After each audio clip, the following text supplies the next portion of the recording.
Shalom, pada kesempatan kali ini saya akan membawakan penjelasan tentang Parashat Hashavua yang diberikan oleh Rabbi Keith Flax dengan judul tujuan yang sebenarnya dari doa. Shalom, ini dengan Rav Keith dari Simcha Center yang diwakili oleh Tikva di sini. Sekarang saya ingin membagikan kepada kalian pengajaran dari parasha kali ini, parasha Vayetchanan yang berhubungan dengan tefillah, yang mana hal ini bisa jadi benar-benar akan mengubah cara pandang kita tentang tefillah atau doa. Parasha ini diawali dengan Moshe Rabbeinu berdoa memohon kepada Hashem agar supaya ia bisa memasuki tanah perjanjian. Chazal mengatakan bahwa Moshe berdoa sebanyak 515 kali, yang adalah nilai gematria dari kata Vayetchanan. Ternyata doanya Moshe ditolak. Ia tidak pernah memimpin bangsanya masuk ke tanah perjanjian. Rabbi Shlomo Carlebach mengatakan sesuatu yang sangat menarik di sini. Beliau mengajarkan bahwa ketika para rabi belajar tentang hukum doa, urutannya selalu memuji terlebih dahulu, kemudian baru berdoa. Dari mana kita belajar tentang hal ini? Dari Moshe Rabbeinu dalam parasha kali ini. Saat Moshe Rabbeinu memuji Hashem terlebih dahulu, baru ia berdoa. Tapi kalau dipikir-pikir, bagaimana bisa kita mengarahkan orientasi kita terhadap doa yang ditolak dalam tanda kutip? Fakta uniknya adalah banyak sekali kata-kata dalam Amidah yang diadaptasi dari pujian dan doa Moshe Rabbeinu saat itu. Pertanyaannya adalah, kenapa kita menggunakan doa yang ditolak sebagai acuan bagaimana kita harus berdoa? Apa maksudnya ini? Rabbi Shlomo Carlebach menjelaskan seperti ini. Saat kita berdoa, kita sesungguhnya membuka pintu untuk terhubung kepada Hashem. Nah, jika doanya sudah dijawab, ya berarti sudah selesai karena sudah dijawab. Dan berarti pintunya sudah tertutup.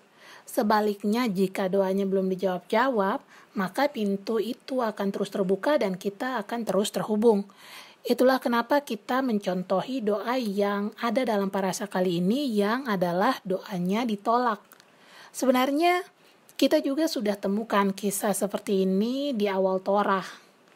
Saat Avraham Avinu juga pernah berdoa dan jawabannya tidak persis seperti yang didoakan atau diminta. Kemudian ia harus kembali berdoa lagi dan lagi.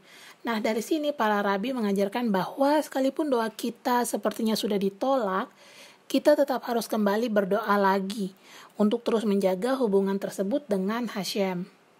Yang dimaksud di sini adalah bukan ketika kita gagal lalu kita harus coba lagi dan lagi, tapi yang dimaksud di sini adalah tujuan dari berdoa yang sesungguhnya adalah untuk memiliki hubungan dengan Hashem, bukannya supaya doa-doa kita dijawab.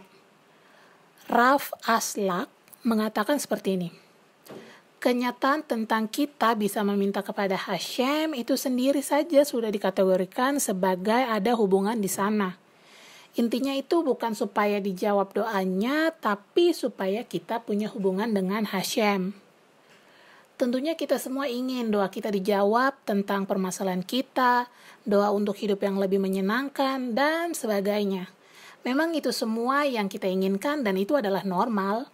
Tapi sekali lagi, tujuan utama dari doa itu bukan supaya doa-doa kita dijawab, tapi supaya kita memiliki hubungan dengan Hashem.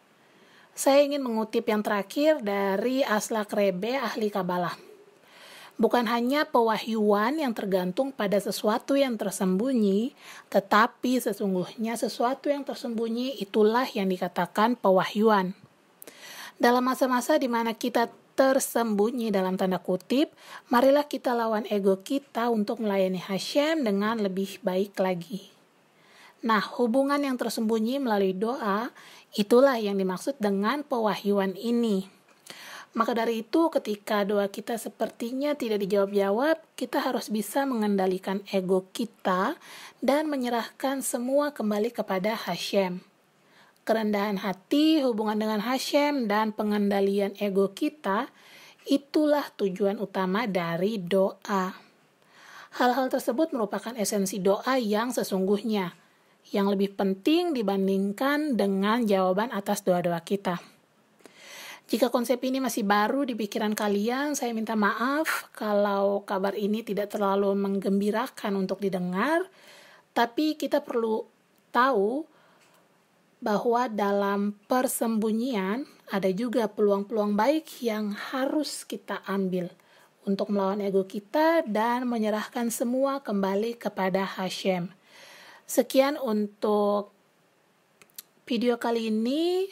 Shabbat Shalom.